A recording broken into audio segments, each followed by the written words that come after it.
healing journey can be really tough. There are highs, there are lows, there are moments when you're feeling great, and there are moments when you feel like you're taking a step back. Now, in my healing journey, I learned one important thing can really change the situation for me. And it sounds really simple, but it's not. Hi, I'm Colleen, and I'm a certified holistic health coach. Working with a health coach can take you through these highs and these lows and help you figure out what's really working for you in your body and what's not. But most importantly, health coaches don't work with fad diets. We're really here to make sure that a healthy lifestyle becomes part of your habit and your everyday life and not just something you are doing temporarily. Now, let me get back to the thing that changed my life. It's that your mindset is everything. It doesn't have to do with food or nutrition. It's really about the thoughts that you have. From a spiritual sense, our thoughts create our reality.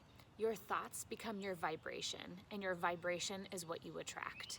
So in my life, I was holding myself back from healing because I had such negative thoughts about my body. I couldn't stop thinking about what was wrong with me. Why couldn't I lose weight? Maybe I'll be like this forever. I hated my body, and I learned that you can't heal a body that you hate. So changing your mindset can really help in your healing journey. And I have a few tips for you today on how to make that happen. Believe it or not, your mindset is a big part of your healing journey. There's a such thing as a mind-gut connection. How your mind and your gut work together to create harmony and balance in your body. And if one is off, the other one is off. So it's really important to work on your mindset because it can make a really big difference in your healing journey. The first tip I have for you is journaling. It's cheap. All you need is a pen and a paper and some time. Even 10 minutes a day can make a really big difference with journaling. And you can just allow your thoughts to flow. Sometimes I just write how I'm feeling, or sometimes I like to give myself a prompt, like, how do I want my life to be like? What do I want to feel like? If I could change one thing, what would I change and why? What negative beliefs do I have about my body? How can I rewrite my story right now to be a healthier me? Journaling has helped me in all areas of my life because it's helped me to process my feelings, but also get to the core of some of my true beliefs. The next tip I have for you is meditation. Meditation is really going around right now as being such a health benefit for your mind and your body. It has personally really changed my life with my relationship with stress and how I cope with certain situations. I feel like it also has regulated my body where I can come into a sense of ease and peace a lot easier than I could before. Now, experts in meditation say it's a lot better for you to do a little bit every single day than one big meditation once a week. So start with 5 minutes. It might be really hard, but stick with it. It does get easier. But I'm still working on it myself, and I've been doing it for a few years. I really think that YouTube is a great place. There are so many meditations out there, and you can type in specifically what kind of meditation you want, and you'll find someone who is guiding you through that meditation. The next tip I have for you is visualization.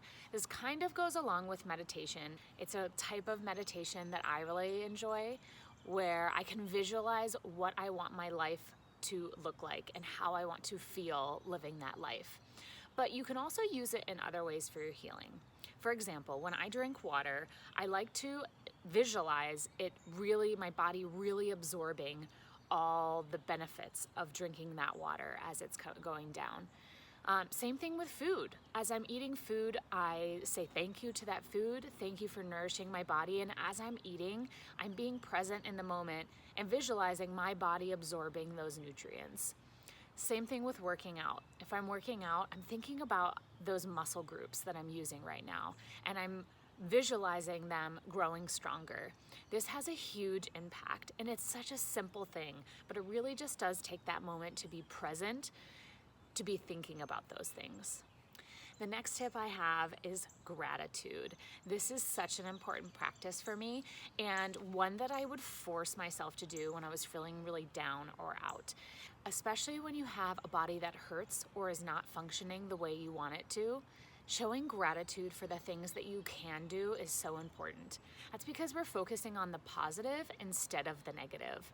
So even if you're just showing gratitude for the fact that you can change the channel on the remote, or that it didn't hurt when you got out of bed in the morning, take any little moment that you can show gratitude for. You can either do this in a written form or think about it. I try to practice a routine of gratitude. I try to find a time where I can really think about my list. You can either think about the things that you're grateful for or actually write them down. I've tried listing off my areas of gratitude while I'm in the shower, or even when I lay down for sleep for that night, or the first thing I do when I wake up in the morning before I sit up. So find a time that works for you, and don't forget to take time on the things that you're grateful for and the things that are going right in your life. All right, the next tip I have for you is accountability.